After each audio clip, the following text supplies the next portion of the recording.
थोड़ा आगे बढ़ते हैं।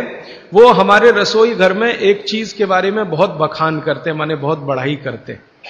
वो ये कहते हैं कि जो लोग खाने के बाद पान खाते हैं चूना मिलाकर, वो जिंदगी भर वात के रोगी होंगे नहीं। जो खाने के बाद पान खाते हैं चूना मिलाकर, वो जिंदगी भर वात के रोगी होंगे नहीं।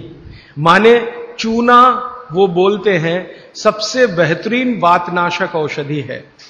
मेथी का दाना तो है ही, चूना उससे थोड़ा 1 डिग्री ऊपर है। मेथी दाने से चूना सबसे अच्छी वातनाशक औषधि है। चूने के बारे में भागवत जी का बहुत रिसर्च है, बहुत रिसर्च है। और वो ये कहते हैं कि ये भगवान की दी हुई प्रचंड मात्रा में अद्भुत ऐसी चीज है जो आपके वात के सब रोगों को दूर करेगी। माने घुटने दुखते हैं, कमर दुखती है, कंधा दुखता है, चूना खाइए। फिर वो कहते हैं कि इतना ही नहीं, शरीर में कैल्शियम जो है ना, कैल्शियम ये एक घटक है, माइक्रो न्यूट्रिएंट इसको कह सकते हैं अंग्रेजी में, सूक्ष्म पोषक तत्व है। ये कैल्शियम के बारे में जो गंभीर बात है आज के विज्ञान के हिसाब से, जो मैं कहना चाहता हूं, भागवत जी ने तो 3500 साल पहले कह दिया, आज का विज्ञान उसको प्रूव कर रहा है, कंफर्म कर रहा है। वो ये कि कैल्शियम की कमी अगर शरीर को है तो आपको 20 नहीं 50 बीमारियां आएंगी। कैल्शियम की कमी अगर है शरीर को तो 50 बीमारियां आएंगी। क्या क्या आ सकता है? हर तरह का दर्द आपको होगा, हर तरह का, मांसपेशियों का दर्द, हड्डियों का दर्द, सब तरह का। हड्डियों की जितनी विकृतियां हैं वो सब कैल्शियम की कमी से आएंगे। हड्डियों के जितने रोग हैं वो सब कैल्शियम की कमी से आएंगे। फिर वो कहते हैं कि रक्त के बहुत सारे रोग कैल्शियम की कमी से आते हैं, रक्त के रोग, खून की बीमारियां। फिर वो कहते हैं कि बहुत सारे कफ के रोग कैल्शियम की कमी से आते हैं। तो कैल्शियम कम नहीं होने देना चाहिए। जो विज्ञान आज का कहता है, आधुनिक विज्ञान ये कहता है कि कैल्शियम वो माइक्रो न्यूट्रिएंट है, वो सूक्ष्म पोषक तत्व है जिसके शरीर में रहने पर ही दूसरे सूक्ष्म पोषक तत्व उपयोगी होते हैं। ये 12-15 साल का रिसर्च है, एक वाक्य में मैंने खत्म कर दिया। कैल्शियम की उपस्थिति में ही बाकी सभी सूक्ष्म पोषक तत्व उपयोगी होते हैं। इसका मतलब यह है कि अगर आपको शरीर में विटामिन सी का असर देखना है तो कैल्शियम चाहिए, विटामिन ए का असर देखना है तो कैल्शियम चाहिए, विटामिन बी का असर देखना है तो कैल्शियम चाहिए, अगर विटामिन डी का असर देखना है तो भी कैल्शियम चाहिए, विटामिन के का असर देखना है तो भी कैल्शियम चाहिए, प्रोटीन अच्छे से आपके शरीर को काम में आए तो कैल्शियम चाहिए, कार्बोहाइड्रेट्स ठीक से आपके शरीर को मदद करे तो कैल्शियम चाहिए, फैट्स आपके शरीर में डिसॉल्व होते रहें और जहां जरूरत है वहां लुब्रिकेशन में मदद करते रहें तो कैल्शियम चाहिए। माने समझ लीजिए कि कैल्शियम अगर नहीं है तो शरीर में सब कुछ बीमारियां आने ही वाली है। इसलिए कैल्शियम की उपलब्धता शरीर को होनी ही चाहिए। अब इसके बारे में भागवत जी कहते हैं, आधुनिक विज्ञान ने अभी प्रूव किया, भागवत जी पहले ही कह गए कि हमारे शरीर की 40 वर्ष की उम्र तक, 40 से 45 वर्ष की उम्र तक जो कुछ भी हम खा रहे हैं इसी में से हमको कैल्शियम मिलता रहता है।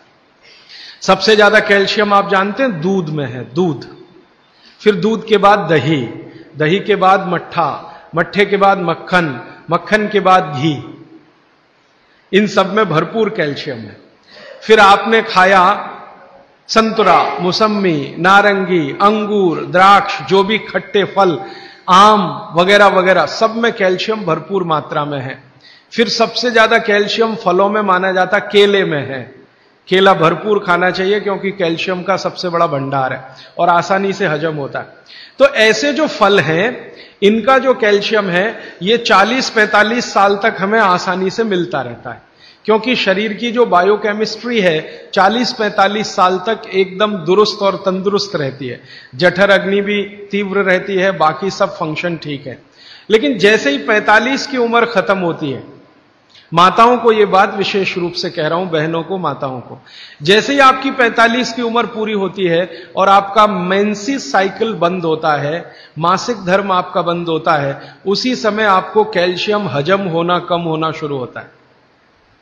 आप कितना भी ये सब चीजें खाएं, केला भी खाएं, ये भी खाएं, लेकिन कैल्शियम उतना पूर्ति नहीं करता, क्योंकि कैल्शियम को शरीर में डाइजेस्ट कराने वाला जो हार्मोन है वो तभी तक आपको है जब तक आपकी मासिक चक्र की शुरुआत है। मासिक चक्र बंद होते ही ये हार्मोन कम होता है। आप जानते हैं कई हार्मोन्स कम हो जाते हैं, तो कैल्शियम डाइजेस्ट होना बहुत मुश्किल होता है। तब आपको जरूरत पड़ती है कि बाहर से कैल्शियम लें। इसलिए सब माताएं इस बात को ध्यान दें और इसको गांठ बांध लें कि 45 की उम्र होते ही चूना खाएं, क्योंकि अतिरिक्त बाहर से कैल्शियम उसी से मिलेगा। चूना जरूर खाएं आप सबके लिए, और आपको भी है चूना खाएं, क्योंकि आपकी उम्र भी 45 की जब पूरी होगी तो ये जो कैल्शियम है वो आपके लिए पर्याप्त नहीं है जो फलों से और सब्जियों से आ रहा है, कुछ अतिरिक्त चाहिए। और चूंकि बाकी सब माइक्रो न्यूट्रिएंट्स कैल्शियम की उपस्थिति में ही काम आएंगे, इसलिए इस पर ध्यान दीजिए। तो शायद इसलिए इस देश में एक परंपरा विकसित हुई है पान खाने की। ये पान खाने की परंपरा बहुत वैज्ञानिक है, बहुत ही वैज्ञानिक। जिसने भी शुरू की वो बागभट्ट का पक्का चेला रहा होगा, बहुत समझकर उसने ये शुरू की। और ये अद्भुत है। अद्भुत मैं इसलिए कह रहा हूं कि भारत की सब जातियों में उत्तर से दक्षिण, पूरब से पश्चिम ये परंपरा है। कहीं भी चले जाओ, आप सिक्किम में चले जाओ, अरुणाचल में चले जाओ, वो भी पान खाते हैं। और आप धुर दक्षिण में आ जाओ तो यहां भी है, उत्तर में चले जाओ, कहीं भी चले जाओ। तो ये पान खाना भारतीय सभ्यता का एक बहुत महत्वपूर्ण अंग है जो स्वास्थ्य से जुड़ा हुआ है। बस ध्यान इतना ही रखिए कि पान जो है चूने का ही खाना है। पान जो है चूने का ही खाना है। पान कभी भी कत्थे वाला ना खाएं, क्योंकि कत्था आपके लिए उतना उपयोगी नहीं है।